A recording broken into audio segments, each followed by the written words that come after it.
Hi, everyone. Welcome to Our Disabled Future, a series where disabled voices lead the way. I'm your host, Nico, and it is a good day for disability inclusion. Each day, during Disability Pride Month and beyond, I'm amplifying real disabled stories, where we are, where we want to go, and how the heck we're going to get there. Together, I hope. Today, I'm thrilled to be joined by Diamond. Let's dive in. Hi, Diamond. Thank you for joining me. Hi, Nico. Thank you so much for having me. Of course. Tell us about yourself and about your disabled life. So I am a human. I'm one of those people that I introduce myself as a multi-passionate professional or occasionally as a unicorn in the body of a hobbit because I have so many things that I'm interested in and so many things that I do. But I have had chronic health conditions for my entire life, but it took a big turn in 2021. So I have CPTSD from childhood. I have an ACE score of 9. The people who know what that means. And I also, pretty much at puberty developed PMDD, although that was not diagnosed until I think 2018, 2019, somewhere around there. I'm unpacking for those in your audience who may not know complex post-traumatic stress disorder and premenstrual dysphoric disorder. So I spent most of my life having these health conditions, which meant that I engaged in chronic spaces a lot, engaged in wellness spaces a lot, which on one hand means that I'm very well versed in those areas.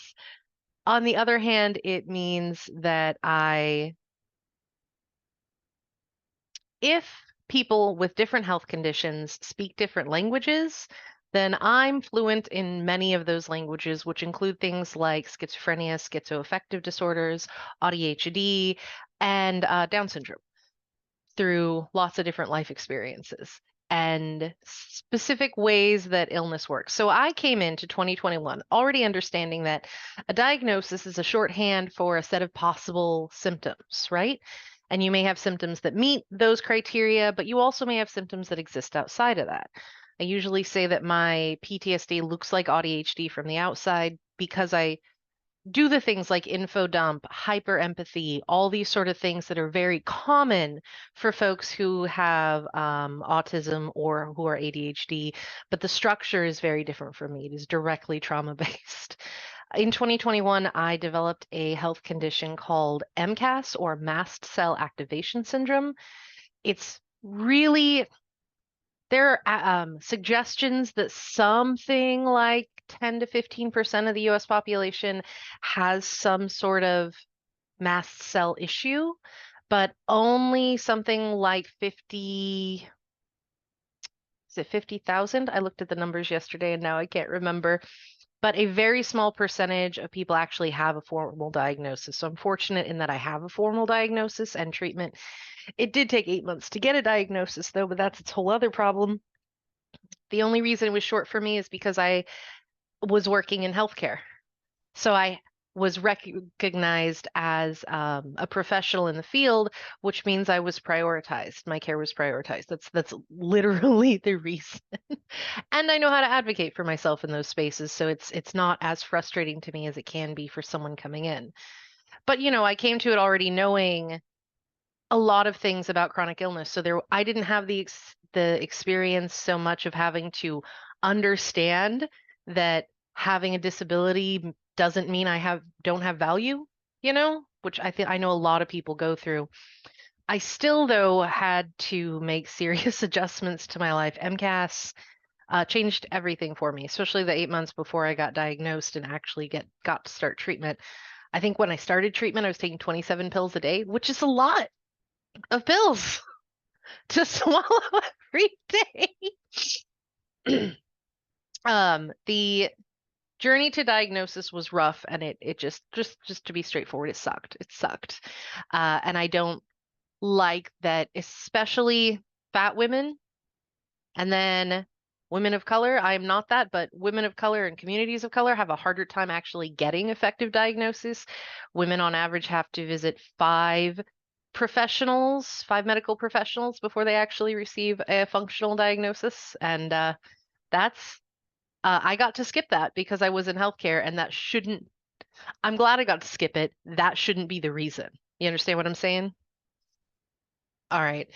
And way MCAS functions now is, have you ever had a sinus infection? Sure, I have. Okay. Sinus infections suck. You know the fatigue that comes with that? You just like I could just sleep forever. That is literally me all the time.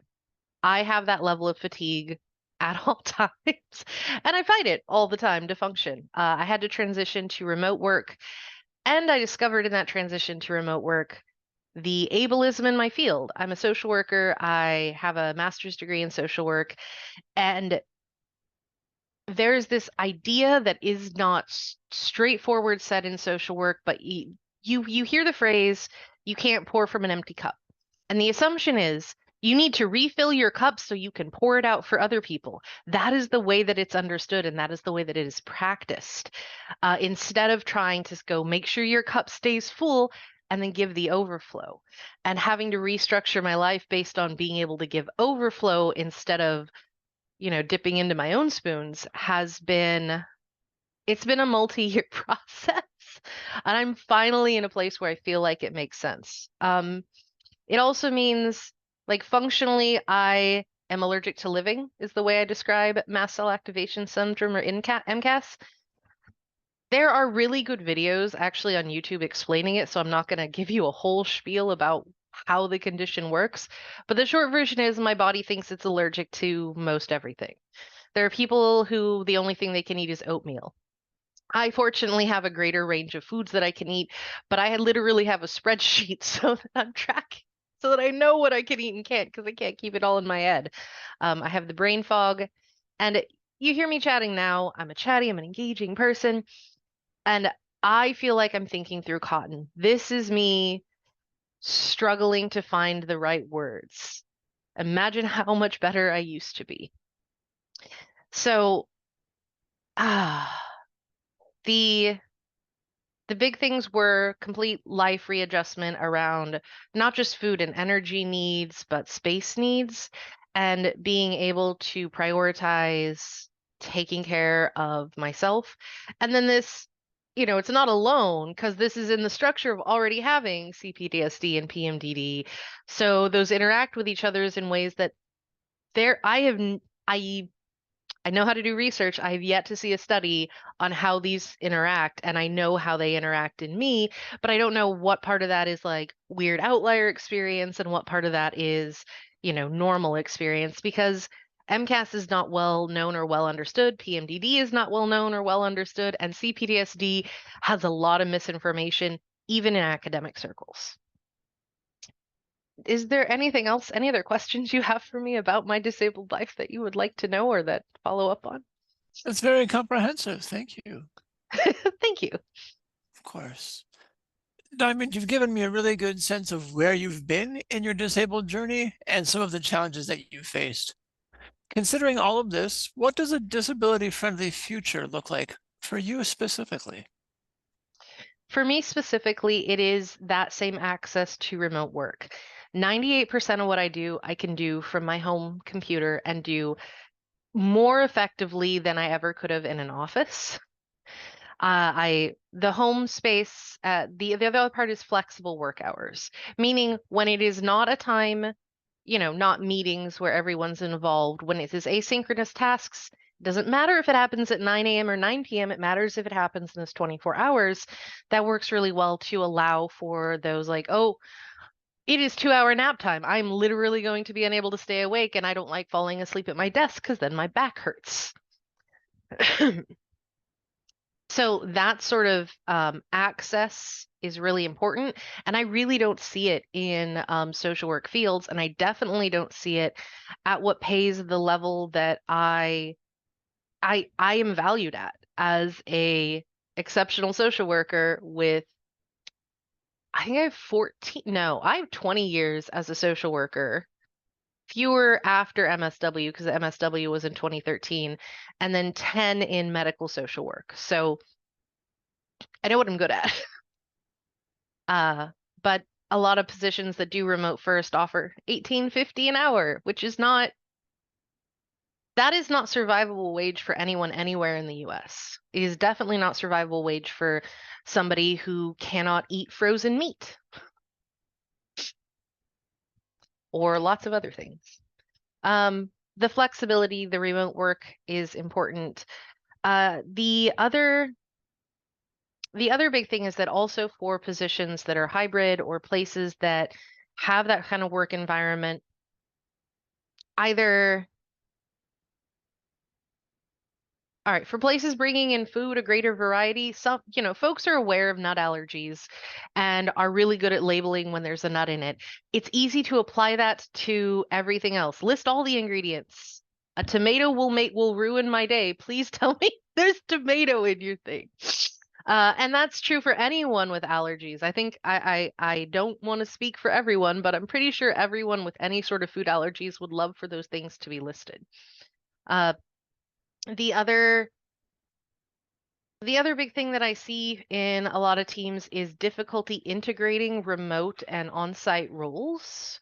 And I absolutely know that can be done if done with intention, where you want everyone to participate. I also work in training and I'm trying to break into learning and development as a profession instead of just a thing I've done. That it requires intentional structure building, and the folks building those structures need to be aware of who they're building for because accessibility helps everyone. It's not just about me. It's never going to be just about me. But if it's, oh, there's the person over there on the TV and they can't hear you and they can't participate in the meeting, what are you even doing? You're losing out on a bunch of your talent. Thank you. I really appreciate the detailed nature of that answer.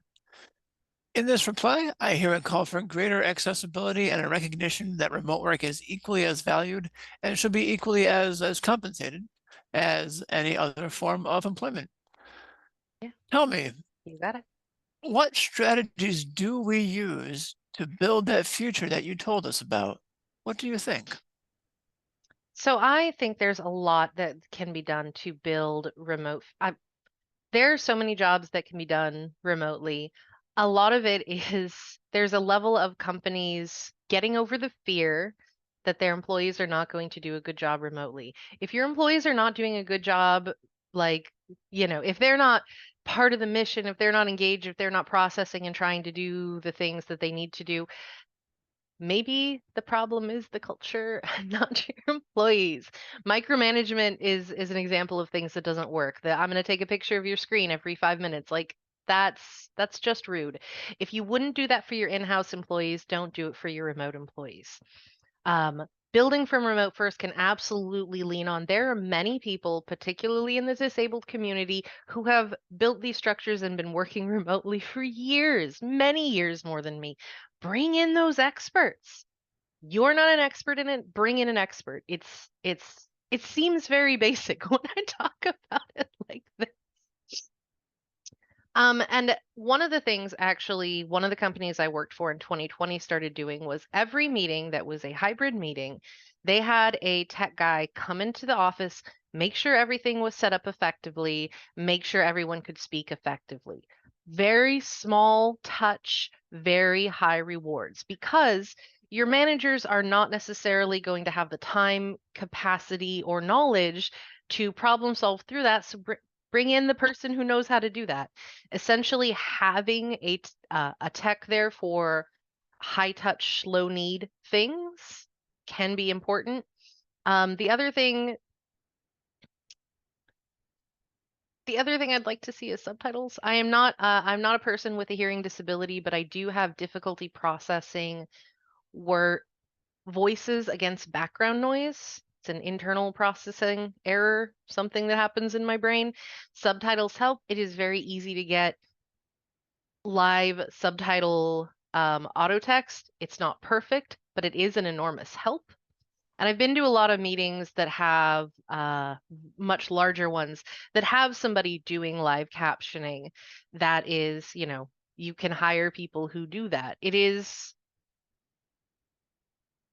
that would be helpful, for example, for people who are hard of hearing. It would also be helpful for me. It's not just about me. It's about accessibility for everyone. Um, the people who do a good job are going to do a good job whether they're at home or in the office. They're at home in their home office, if they're in their home working space, they're still going to do they're still going to they're still going to develop. They're still going to make that quality work happen. And I think acknowledging that and allowing some trust in your employees, the distrust of employees, especially through from 2020 to now, who went to remote work, some people were successful in that transition, some people weren't. And I think that having access for both is important. But I don't think that remote employees should be put on this lower tier because they aren't physically in office. There are thousands of reasons to not want to physically be in office. The temperature here can be whatever I want it to be. As a simple example, anyone I'm sure can understand. And if I was in an L&D position, I would really like to be able to bring some of those things forward to effectively show this is how we can do this so that it's accessible for everybody all the time, from anywhere. I don't care where you are. I care that you have high speed internet. That's it. That's wonderful. I loved hearing you call for more universal design in the workplace. All right, Diamond. As our time together draws to a close, I want to use this last question as a free space for you to brag about yourself, promote something you've got coming up, or maybe something that you've done recently. If you live online somewhere, where can people find you? This is your chance to be your own cheerleader. So let's hear you start bragging. Woohoo. So same named on LinkedIn, and I have profiles on just like every single site. But for professional space stuff, absolutely LinkedIn. I am writing copy and I'm trying to break into HR, L&D, and event coordination roles because of the aforementioned problem with not just social work, but direct service care and how the transition online for that just isn't there, corporately speaking. I do a lot of things really well. My three big things, I'm trying to break into HR in a learning and development or training role because I love giving trainings. I can talk to anyone about anything. Give me 10 minutes and I can put together a presentation for you about anything, apparently, except myself. But eldest daughter syndrome slash CPTSD, like I work better when I'm working for others than if I'm just showing off for myself. I've also done event coordination at every level, everything except marketing, like literally everything except marketing copy. And I've done that for a decade as an independent contractor. And I'm trying to break into doing that as a professional instead of as a volunteer with a shoestring budget. And I'm great at it. I it's nice to be good at things and really enjoy doing them. I also enjoy doing things that I'm good at, but I enjoy it more when I also enjoy it, if that sentence structure made any kind of sense. I also do, and this is I do on my own. So I have a personal 87% success rate with the federal disability system and getting people from first application to success. I do this as an independent contractor. There are links on my Facebook profile, and there should be a link tree in my bio on LinkedIn, both of which are this name, Diamond Alfaro. It'll be a picture of me. You should know it's me. And I do free assessments for folks who are trying to get federal disability because I'm so good at the system, and that knowledge is not doing me a lot of good in my head. So I can actually help people. They fill out a form, they get a 30-minute assessment where it's like, this is what you need, this is the path forward, this is what I recommend. If they want to hire me or get funding to hire me afterward, I just do a straight 20 bucks an hour just as an independent contractor. And I would rather just do that for free or have someone pay me to do that. But I do have to prioritize taking care of my family and taking care of my home. And my time is valuable. What I'm saying is, I would rather not ask fellow people who are disabled for their money, but that is what I have to do. And that's why I do the first chunk for free to at least give people a good path because that system is structured in such a way that it is not intended for anyone to be able to go through it successfully. That's a Yeah. lot. Thank you. Yeah, multi-passionate nerd. This is what I do. I sympathize entirely. All right, folks, tune in next time. Remember, this is our disabled future, and we're building it one day at a time together. Wherever you go, whatever you do, I'm rooting for you, and I can't wait to see what you do next. Bye.